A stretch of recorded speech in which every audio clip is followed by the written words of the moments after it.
చూసుకుందాము. ఆ 11th point ఏమంటే దుష్టత్వం ఏమవుతుందంట? పెరుగుతుంది. ఏంటి దుష్టత్వం అంటే ఏంటి ఇక్కడ? దుష్టులు పెరిగిపోతారనేది ఇక్కడ ప్రభువైన యేసుక్రీస్తు ఆయన మనకి తెలియజేస్తున్నాడు. దుష్టులు అంటే ఎవరు ఇక్కడ? దుష్టులు ఎవరు అనబడతారు? ప్రభువుకి మార్గం తెలియకోకున్నట్ల, ప్రభువులో లేకోకున్నట్ల. అంటే ఒక లెక్కలో వాళ్ళు ఎవరు? క్రైస్తవులే కాదు. ఎవరు వాళ్ళు? అలాంటి వాళ్ళందరూ ఏమవుతారంట? పెరిగిపోతారు. అదేంటది? ప్రభువైన యేసుక్రీస్తు సంకల్పం ఏంటి? అందరూ దేవుని పిల్లలు అవ్వాలనేది కదా ఎవరి సంకల్పం? దేవుని సంకల్పం. ఇప్పుడేంటి? ప్రభువైన యేసుక్రీస్తును ఆయనకే దుష్టత్వము ఆయనకి లోబెడుతున్నారంటే వన్స్ వాళ్ళందరూ ఎవరు? క్రైస్తవులు కాదు. ఒకవేళ క్రైస్తవులైనా కానీ క్రైస్తవులో కూడా ఎవరు ఉన్నారంట? దుష్టులు ఉన్నారనేది ఇక్కడ మనకి తెలియజేస్తున్నారు. అదే ఇప్పుడు మనం ఒక వచనాన్ని చూస్తున్నాము. మత్తయి సువార్త 24వ అధ్యాయము 12వ వచనం. మత్తయి సువార్త 24వ అధ్యాయము 12వ వచనంలో అక్కడ మనకి క్లియర్గా దుష్టులు అనేది ఎందుకు అనబడుతున్నారు అనేది ప్రభువైన యేసుక్రీస్తు మనకి ఏం చేస్తున్నారు అక్కడ సెలివివ్వడం జరుగుతుంది. మత్తయి సువార్త 24వ అధ్యాయము 12వ వచనం. అక్రమం విస్తరించుట చేత అనేకులు ప్రేమ చెల్లారును, అంతం వరకు సహించువాడెవడో వాడే రక్షింపబడును. ఏమవుతుందంటే ఇక్కడ అక్రమం ఏమవుతుందంట? విస్తరించుకుంటూ వస్తుంది. అక్రమం అంటే ఏమి ఇక్కడ? అక్రమం అంటే పాపమే. పాపం అనేది ఏమవుతుంది? పెరుగుతూ పోతుంది. పాపాన్ని అలా పెరగనివ్వకూడదు అనేది సెలవిచ్చింది ఎవరు? ప్రభువైన యేసుక్రీస్తు గారు. అందుకే ఆయన ఈ లోకానికి వచ్చారు. ఆయన ఇంకా ఏం కాలేదు, అక్కడికి మరణించలేదు. ఎవరు? ప్రభువైన యేసుక్రీస్తు గారు ఇంకా. కానీ ఇది ఆయన వన్స్ మరణించిన తర్వాత ఈ విషయాలన్నీ మనకి ఏం చేస్తున్నాడు? తెలియజేయడం జరుగుతుంది. అక్రమం ఏమవుతుందంట? విస్తరించుకుంటూ వెళ్ళిపోతుంది. చాలామందికి ప్రేమ ఉంటున్నదంతా ఏమవుతుందంట? చల్లారిపోతుంది. అంటే ప్రేమ కలిగిన వాళ్ళందరూ కూడా ఏమవుతారంట? దుష్టులుగా మారిపోతారు అనేది ప్రభువైన యేసుక్రీస్తు గారు ఇక్కడ మనకి తెలియజేస్తున్నారు. దుష్టులుగా మారిపోతున్నారు. ఎంతోమంది ప్రేమగా జీవిస్తున్నా కానీ వాళ్ళందరూ కూడా ప్రభు చేత వాళ్ళందరూ ఏమవుతారంట? అక్రములుగా మారిపోతారు, దుష్టులుగా మారిపోతున్నారు అనేది ఇక్కడ ప్రభువైన యేసుక్రీస్తు గారు మనకి తెలియజేస్తున్నారు. మత్తయి సువార్త 24వ అధ్యాయము 12వ వచనంలో మనకు అది ఉంటుంది. అలాగే 2వ తిమోతిలకు రాసిన పత్రిక 3వ అధ్యాయం 1 నుంచి 5 వచనాలు మనం అక్కడ చదువుకుంటే, 2వ తిమోతిలకు రాసిన పత్రిక 3వ అధ్యాయం 1 నుంచి 5 వచనాలు మనం చదువుకునిపోతే అక్కడ అంత్య దినములలో అపాయకరమైన కాలములు వచ్చినని మనం ఏం చేయాలి? ఫస్ట్ తెలుసుకోవాలా. ఎందుకు తెలుసుకోవాలంటే దుష్టులు ఆ కాలంలోనే ఏమైపోతారంతా? పెరిగిపోతారు. అంత్యకాలంలోనే పెరిగిపోతారు. ఎవరు? దుష్టులు. ఇప్పుడు దుష్టులు పెరిగిపోతున్నారా లేదనేది ఇప్పుడు మనకి తెలుసల్లా. మనము ఈ లోకంలో చూస్తున్నాం కాబట్టి అందరినీ చాలామంది మనము గమనిస్తున్నాం కాబట్టి దుష్టులు పెరుగుతున్నారా లేదా, ప్రేమగా ఉంటున్న వాళ్ళందరూ కూడా దుష్టులుగా మారిపోతున్నారా లేదనేది ఇప్పుడు మనం ఏం చేయాలా? గమనించాలా. అలా గమనిస్తే ఈ ఒక పాయింట్ అనేది నెరవేరిందా లేదని మనకి తెలుస్తుంది. ప్రస్తుత కాలంలో దుష్టులు పెరిగిపోయినారు. ఇది దీంట్లో ఏ డౌట్ లేదు. దుష్టులు చాలామంది పెరిగిపోయినారు.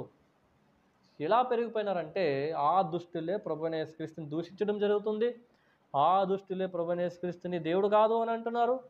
ఆ దుష్టులే చాలామంది ప్రభువైన యేసుక్రీస్తుకి వ్యతిరేకంగా కూడా నడుచుకుంటున్నారు. అలాంటి వాళ్ళు లేరా అంటే దుష్టులే లోకంలో ఏమవుతున్నారు? చాలామంది పెరిగిపోతున్నారు. కాబట్టి అంత్యకాలములో అంటే అంత్య దినములలో అపాయకరమైన కాలములు అంటే ఇదో కాలము. ఏ కాలము? దుష్టుల కాలం. దుష్టుల కాలం అనేది మనకి ఏమైంది? వచ్చింది. ఆ దుష్టుల కాలంలో ఎలాగో మనుష్యులు స్వార్థప్రియులు. ఎవరంట? చెప్తున్నారు చూడండి. వాళ్ళు దుష్టులు అనడానికి వాళ్ళకి లక్షణాలు ఏమంటే వాళ్ళు ఎవరంటే ఫస్ట్ వాళ్ళు స్వార్థులు. అంటే ఎవరు? అంటే వాళ్ళ గురించి వాళ్ళు ఆలోచించుకుంటూ వాళ్ళదే అనుకుంటూ నేనే తప్ప ఎవరు లేరు అనే దాని గురించి వాళ్ళు ఆలోచించుకుంటూ అలాంటి వాళ్ళు ఇంకా ఎవరైతే ఉన్నారో దుష్టుల లైన్లో వాళ్ళు వస్తారంటే ఎవరు? దుష్టుల్లోనే వాళ్ళు వస్తారు. ఎవరు? స్వార్థులు. అలాగే ధనాపేక్షలు వస్తారు. అలాగే బింకములు ఆడువారు కూడా వాళ్ళు దుష్టులే. అహంకారులు కూడా దూషకులు. అలాగే తల్లిదండ్రులకు అవిధేయులు, కృతజ్ఞత లేని వాళ్ళు, అపవిత్రులు, వీళ్ళందరూ ఏ లిస్టులో వస్తారు? దుష్టుల లిస్టులోనే వస్తారు. అర్థమైందా? ఇప్పుడు దుష్టుల లిస్టులో వచ్చిన వాళ్ళందరూ అంత్యకాలంలో ఉన్నారని తెలుసుకోవాలి. అపాయకరమైన దినములు అంటే ఇవే. దుష్టులు బయలుదేరినారు. ఎవరు? ఆ దుష్టుల లక్షణాలు ఏమంటే స్వార్థులు, అవిధేయులు, అలాగే స్వార్థ ప్రియులు, అలాగే ధనాపేక్షులు, అపహాసకులు చేయవారు, అలాగే బూతులు ఆడేవాళ్ళు. అలాగే వీళ్ళందరూ ఎవరంట? తల్లిదండ్రులకు అవిధేయులుగా ఉండేవాళ్ళు, కృతజ్ఞత లేని వాళ్ళు. వీళ్ళందరూ దుష్టుల ఒక లైన్లో, ఈ దుష్టుల ఒక ప్లేస్లో వస్తారు. ఇప్పుడు మనమే మనసుపైన చేసుకొని చెప్పాలి, ఇప్పుడు ఉన్నారో లేరు. దుష్టులు అని మనం అంటామే కానీ ఆ దుష్టులకు ఉంటున్న లక్షణాలు మనకి తెలీదు. ఎవరిని దుష్టులు అనేది కూడా మనకి ఐడియా అనేది ఉండదు. ఇప్పుడు ఎవరిని అనాలి మనం దుష్టులని? ఎవరిని అనాలంటే వీళ్ళని. రెండవ తిమోతిలకు రాసిన పత్రిక 3:2 ఉంటుంది. మనుషులు అంటాం. మనుషులే దుష్టులుగా మారిపోతున్నారు. అదే ఎలా అంటే స్వార్థులుగా ఉన్నారు, స్వార్థ ప్రియులుగా ఉన్నారు వాళ్ళు, అలాగే ధనాపేక్షలుగా ఉన్నారు, బింకంలాడే వాళ్ళు కూడా ఉన్నారు. బింకంలాడే వాళ్ళు అంటే ఎవరో కాదు, వాళ్ళు చాడీలు చెప్పేవాళ్ళు, ఎక్కువగా మాట్లాడేవాళ్ళు, వీళ్ళు కూడా ఉన్నారు ఆ లిస్టులో. ఎవరి లిస్టులో? దుష్టుల లిస్టులో. అలాగే అహంకారులు ఉన్నారు. లేరా? అహంకారులు అంటే అంత నాదే నడచాలా, అంత నాదే ఉండాలా, నేను చెప్పినట్లే వినాలా, ఎవరు చెప్పినట్లు వినకూడదు, ఇక్కడంతా నాదే నడచాలనే వాళ్ళు కూడా అహంకార దృష్టిలో, అంటే దుష్టుల ఒక లైనప్లో వాళ్ళు వస్తారు. దూషకులు వస్తారు, అలాగే తల్లిదండ్రులకు అవిధేయులు వస్తారు, కృతజ్ఞత లేని వారు కూడా వస్తారు, అపవిత్రులు కూడా రావడం జరుగుతుంది. అలాగే అనురాగరహితులు వస్తారు, అవిద్వేషులకు వస్తారు, అపవాదకులు వస్తారు, అజితేంద్రియులు వస్తారు, క్రూరులు, స్వదేశులు కూడా వస్తారు. వీళ్ళందరూ ఏ లిస్టులో ఉన్నారు? ఇప్పుడు దుష్టుల లిస్టులో ఉన్నారు. ఒకసారి ప్రపంచంలో తిరిగి చూస్తే వీళ్ళందరూ ఎక్కువగా ఉన్నారు. మళ్ళీ దుష్టులే ఎక్కువ ఉన్నారు. ధనాపేక్ష వాళ్ళు లేరా? ఎంతోమంది ఉన్నారు. స్వార్థులు లేరా అంటే స్వార్థం నేను చూడలేదని అనాలి. ఇంకా ఎక్కువ మాట్లాడితే అంటే స్వార్థ ప్రియులు లేరా అంటే, అరే స్వార్థ ప్రియులనే నేను చూస్తున్నాను కానీ స్వార్థ పరులు నేను ఎక్కడ చూడట్లేదు అనే పరిస్థితి కూడా ఇప్పుడు వచ్చింది. అపహాసకులు ఉన్నారు, దుష్టులు ఉన్నారు. దుష్టులు లేనిలోనూ వీళ్ళందరూ వస్తారు. ఎవరు? స్వార్థ ప్రియులు వస్తారు, బింకములాడువారు వస్తారు, ఇంకా ఇంకా ఎవరు వస్తారు? అనురాగరహితులు వస్తారు, అతి ద్వేషులు వస్తారు, ద్రోహులు వస్తారు, మూర్ఖులు వస్తారు. అదేం తిరుగుతానని అనుకోవద్దండి, బైబిల్లో ఉండేటివి ఇవన్నీ. వీళ్ళందరూ దేని దృష్టి, ఏ లిస్టులో వస్తారు? వీళ్ళందరూ దుష్టుల లిస్టులోనే వస్తారు. ఇప్పుడు ఈ లిస్టులో మనకు ఒక పాయింట్ ఉందా లేదని ఇప్పుడు ఏం చేయాలి? మనము గమనించాలి. ఒకవేళ ఉందనుకోండి, మనం కూడా ఏమి దుష్టులే. బింకములాడు వాళ్ళుగా మనం ఉన్నామా? అయితే దుష్టులు. స్వార్థప్రియులుగా మనం ఉన్నామా? అంటే దుష్టులే. అలాగే అనురాగ రైతులుగా ఉన్నామా? లేక ద్రోహుల మనము, మూర్ఖుల మనము, గర్వాంధుల మనము. గర్వాంధులు అంటే అంతే నాదే నడచాలంటుంది కదా, అదే గర్వం. అదే మనము. లేకపోతే ఇంకా చాలా ఉన్నాయి. 5వ వచనం వరకు మనం చూసుకుంటూ పోతే గిన దేవుని కంటే ఎక్కువగా సుఖానుభవించడం కూడా, అంటే దేవుణ్ణే మర్చిపోతాం ఒక సందర్భంలో. దేవుని ఎప్పుడు మరుస్తాం మనం? ఒక్కొక్క సందర్భంలో. ఇక ఇప్పుడు మరుస్తున్నారు చాలామంది. ఇలాంటి సందర్భాల్లో కూడా ఎవరు మరుస్తారు? దేవుని మరిచే ఒక అవకాశాలు అనేది వస్తాయి. పరిస్థితి వచ్చింది అంటే ఎట్లా? ఇప్పుడు వీళ్ళందరూ దుష్టులు అంటే ఇదే నేను చెప్తున్నానే. ఏ వచనం ఇది? దేవుని మరచి, దేవుని విడిచిపెట్టి, దేవుని ఒక రోజు కూడా, ప్రభు దినం కూడా వాళ్ళకు కార్యాలే చేసుకుంటూ మిగిలిపోయిన వాళ్ళందరూ ఏ లిస్టులో వస్తారు? ఇప్పుడు దుష్టుల లిస్టులోనే వస్తారు. ఇప్పుడు వీళ్ళందరూ ఎవరు? ప్రభు దినమని తెలిసి, ప్రభు దినమనే ఆలోచన లేకున్నట్ల, ప్రభువు దగ్గరికి రాకున్నట్ల, వాళ్ళు ఇష్టానుసారంగా తినుచు త్రాగుచు, వీళ్ళందరూ నోవా దినంలో ఎలా ఉండరో అలాగే ఉంటారు కొంతమంది కూడా. జలప్రలయం వచ్చింది కదా, ఇప్పుడు ఏ ప్రళయం రాలి? ఇప్పుడు ప్రభువైన యేసుక్రీస్తు గారు రావాలి. అందుకే దుష్టులు పెరిగిపోయినారు అనేది ఉంటుంది. మన అన్యులు పక్కన పెట్టండి, క్రైస్తవులే ఏమైనారు ఇక్కడ? చాలామంది దుష్టులుగా ఉండిపోయినారు. ఎవరి దగ్గరికి రాక? ప్రభువైన యేసుక్రీస్తు దగ్గరికి రాక. అందుకే అంటున్నాడు చూడండి, ఇక 4వ వచనం, ద్రోహులు, మూర్ఖులు, గర్వాంధులు, దేవుని కంటే సుఖానుభావం ఎక్కువగా ప్రేమించేవారు. దేవుని కంటే పెళ్ళి ఎక్కువ, దేవుని కంటే మనకి కార్యక్రమాలు ఎక్కువ, దేవుని కంటే అందరూ ఎక్కువ మనకి. దేవుణ్ణి సెకండ్ పెడుతున్నాము, మిగతా వాళ్ళందరూ ఫస్ట్ పెడుతున్నాము. కాబట్టి వాళ్ళందరూ ఎవరు? దుష్టులు. దుష్టులు కాబట్టి వాళ్ళు దేవుని దగ్గర రాకుండా వెనకబడిపోతున్నారు. కాబట్టి 5వ వచనము, పైకి భక్తి గల వారి వలె ఉండియు దాని శక్తిని ఆశ్రయించు వారివై ఉందురు, ఇటువారికి విముఖుడివై ఉండుము. తిమోతి గారికి చెప్తున్నారు. ఎవరు? పౌలు గారు. నాయనా వీళ్ళందరూ వస్తున్నారు, వీళ్ళందరి ప్లేస్లో నువ్వు ఒక్క పాయింట్ నువ్వు గమనించినా కానీ వాళ్ళందరికీ నువ్వేమైండు? దూరంగా ఉండనే పౌలు గారు తిమోతి గారికి హెచ్చరిస్తున్నారు. ఇప్పుడు మేము మీకు హెచ్చరించేది ఏమంటే, ఈ పాయింట్లో మీలో ఎవరికి కనపడినా కానీ, లేకపోతే మీలో ఎవరికి ఉన్నా కానీ విముఖుడై ఉండాలంతే. ఒకవేళ ఉంటే నువ్వు దుష్టుడు, అవతల ఉండేవాళ్ళు కూడా దుష్టులే. అర్థమైందా? ఈ వచనం ద్వారా మనకి పౌలు గారు తిమోతి గారికి హెచ్చరిస్తే బాగా క్లియర్గా ఆయన హెచ్చరిస్తున్నారు. అరే దుష్టులు అనేవారు ఈ లోకంలో ఎవరు లేరా అంటే వాళ్ళే మినిమం 90% మంది వాళ్ళే ఉన్నారు. ఏ లోకంలో? భూలోకంలో. చేయలేత్తండి ఈ పాయింట్లో, నేను ఒక్కటి లేననే వాళ్ళు చేయలేత్తని చూద్దాం. ఎవరు ఉండరు. మనం కూడా ఆ ప్లేస్లో కూడా వస్తాం. అరే వస్తున్నాం కాబట్టి, ఇప్పుడు పెరిగిపోయినారు కాబట్టి ప్రభువైన యేసుక్రీస్తు గారు వచ్చేస్తారంటే 24 వద్దాం, ఆ రోజున మనం ఏం చేయాలా? గమనించాలా. అంతం వెంటనే రాదు. ఇంకా పెరిగిపోలే ఎవరు? దుష్టులు. ఇంకా పెరగలే ఎవరు? దుష్టులు. బైబిల్ ఏముంది? దుష్టులు ఏదది? పాపంలో మనం ఉండకూడదు. కీర్తనల గ్రంథము 1వ అధ్యాయము తీయండి, 1వ వచనం చదవండి. అక్కడ ఏముంటుంది? దుష్టుల ఆలోచన చొప్పున నడువక. ఎవరు ఆలోచన చొప్పుక? ఇప్పుడు చెప్పును చూడండి ఈ పాయింట్లన్నీ. నేను ఈ పాయింట్లో దుష్టులకి ఉంటున్న లక్షణాలే ఇవన్నీ. అది కీర్తనకారుడు మనకి ఏం చేస్తున్నారంటే 1వ అధ్యాయం 1వ వచనంలో, దుష్టుల ఆలోచన చొప్పున నడువక, పాపుల మార్గమును నిలవక, అపహాసకులు కూర్చుండ చోటును కూర్చుండక. వీళ్ళందరూ దుష్టులే. దావీదు గారు మనకి ఏం తెలియజేస్తున్నారంటే, దుష్టుల ఆలోచన చొప్పున మీరు ఏం చేయదండి? నడవకండి. నడిస్తే మీరు దుష్టులే అవుతారు. అలాగే పాపుల మార్గం మీరు నిలవకండి. ఒకవేళ నిలిస్తే మీరు పాపులుగానే మిగిలిపోతారు. అలాగే అపహాసకులు కూర్చుండ చోటును కూర్చుండక, యెహోవా ధర్మశాస్త్రమునందు ఆనందించుతూ జీవారాత్రం దాన్ని ధ్యానించేవాడు ఎవరంట? ధన్యుడు. ఎవరు ధ్యానిస్తున్నారు? మన సొంత విషయాలేం, అదే స్వార్థం అనేది. అర్థమైందా? దీవారాత్రం వల్ల ఉంది. దీవారాత్రం కాదు కదా, ఒక రాత్రి కూడా లేదు అసలు ఇక్కడ. అంటే దీవారాత్రం అంటే ఏమి? 24/7 అంటే 24 అవర్స్ బరే అదే. ఇది చేస్తేనే అపహాసకులు కూర్చుండే చోటును మనం కూర్చోకూడదని ఒక ఆలోచన మనకేమవుతుంది? వస్తుంది. అలాగే దుష్టుల ఆలోచన చొప్పున నడవకూడదు అనేది ఏం చదువుతూ వస్తుంది మనకి? బైబిల్ చదువుతూ వస్తుంది. అలాగే ఇంకా ఏముంది అక్కడ? పాపముల మార్గం మనం నిలువకూడదు అనేది మనం దేని చదువుతూ వస్తుంది మనకి? లేదు. దీవారాత్రం ధ్యానించేవాడు వాడే ఎవరంట? ధన్యుడు. అంటే ఇక్కడ ధన్యులు ఎవరు లేరు అనేది అర్థమైపోయింది. ఎవరు? ఈ లోకంలో 90% అని అంటుంది చూడండి, వాళ్ళందరూ ఎవరు? దుష్టులే. ఎందుకు దుష్టులు అంటే, యెహోవా ధర్మశాస్త్రం దీవారాత్రం ఎవరు ఏం చేయట్లేదు? ధ్యానించవట్లేదు. వాళ్ళు పాపం మార్గంలోనే నిలుస్తున్నారు. దుష్టుల ఆలోచన చొప్పునే నడుచుకుంటున్నారు. అపహాసకులు కూర్చుండే చోటున వాళ్ళు కూడా కూర్చుంటున్నారు. అపహాసకులు ఎవరు ఇక్కడ? అన్యులు. అన్యులు క్రైస్తవులు మింగిల్ అవుతారంటే లేదు. వాళ్ళ అపహాసకులు అయితే వీళ్ళు క్రైస్తవులు. వీళ్ళు పోయి అక్కడ కూర్చున్నారు. ఇప్పుడు వీళ్ళు ఏమవుతారు?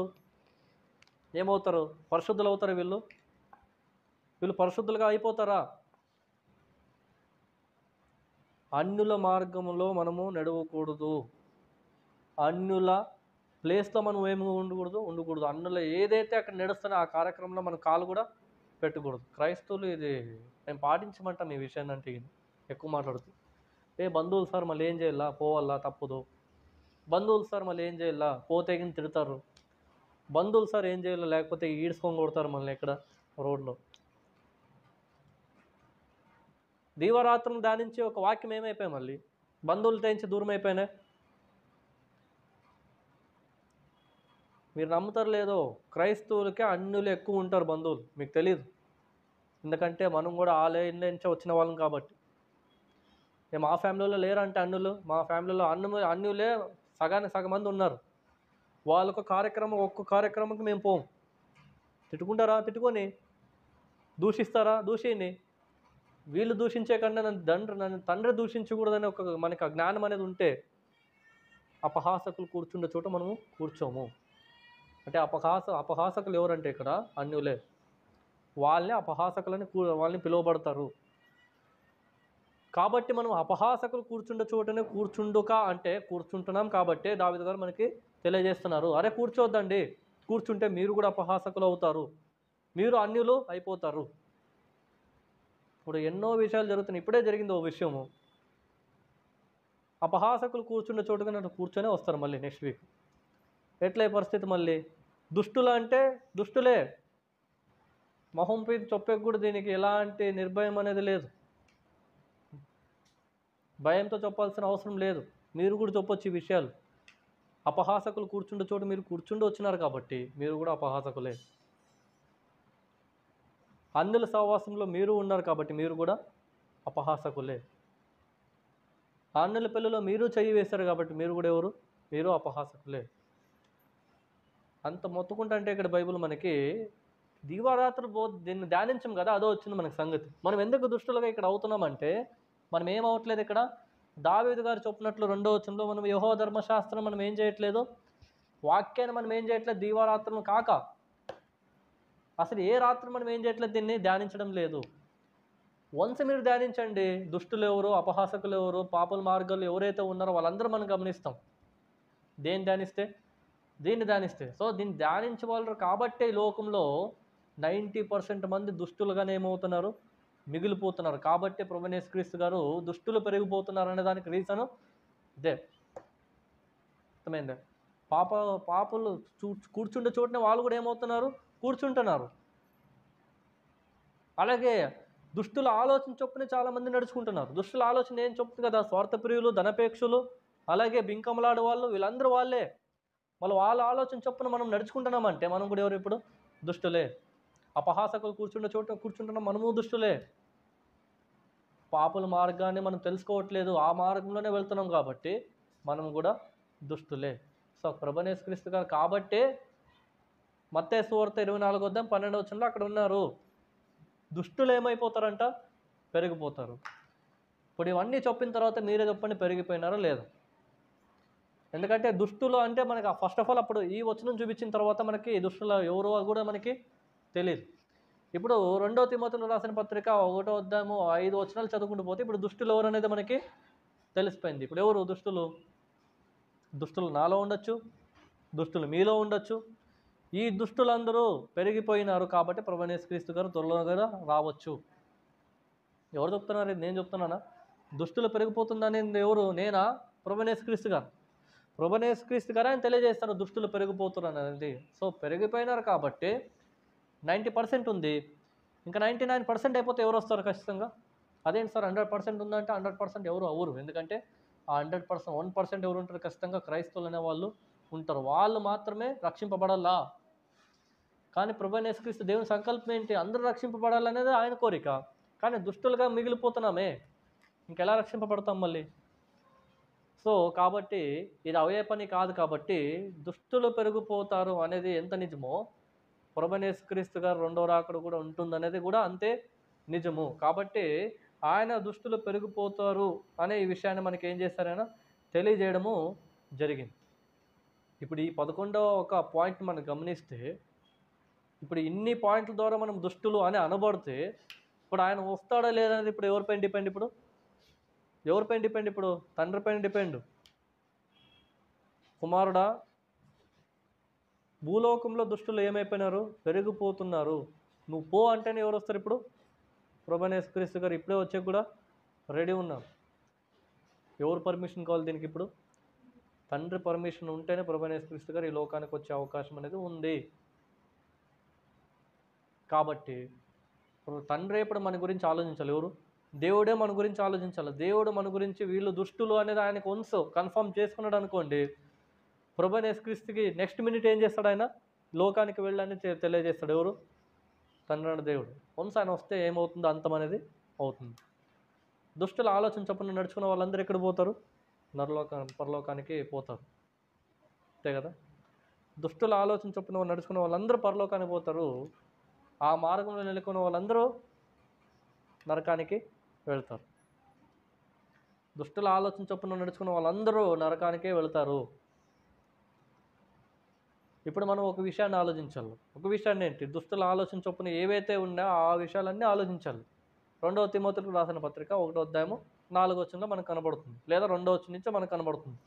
మనం స్వార్థప్రియులా, ధనాపేక్షకుల, తల్లిదండ్రులకు అవేధులుగా ఉన్నామా, లేకపోతే బింకములాడు వాళ్ళ మనము, లేకపోతే దుష్టుల, లేకపోతే ద్రోహుల, లేకపోతే గర్వాంధుల, ఈ లిస్ట్లో ఒకటి ఉన్నా కానీ మనం దుష్టులే. లేదు సార్ మనకి 2 ఉన్నాయి 3 ఉన్నాయి అంటే కాదు. ఒకటి ఉన్నా కానీ నువ్వేమవుతావు? దుష్టుడుగానే మిగిలిపోతావు. కాబట్టి ఇప్పుడు దాన్ని పర్మిషన్ ఇవ్వాల్సింది ఎవరు? ఇప్పుడు తండ్రి. దాన్ని బట్టి నడుచుకోవాల్సింది ఎవరు? ఇప్పుడు కుమారుడు. అందరిని బట్టి ఇప్పుడు మనము జాగ్రత్త పడాల్సింది ఎవరు? మనమే. ఇప్పుడు మనం ఏం చేయాలా? దివారాత్రం ధ్యానించకపోయినా పర్లేదు కానీ ఒకటి ధ్యానించాలి. దేన్ని? అది 24/7 కాదు. కీర్తనకారుడు 24/7 అన్నాడు కానీ అంత సీన్ ఎవరికి లేదు. 24/7 ఎవరు బైబిల్ని ఎవరు ధ్యానించరు, నాతో సహా. నేను కూడా ధ్యానించను ఒక్కోసారి. ఇప్పుడు మీరు ఏం చేయాలా? 24/7 ధ్యానించకపోయినా పర్లేదు కానీ ధ్యానించాలి. దేన్ని? గ్రంథాన్ని. అంటే దాని ఉద్దేశం ఏంటి?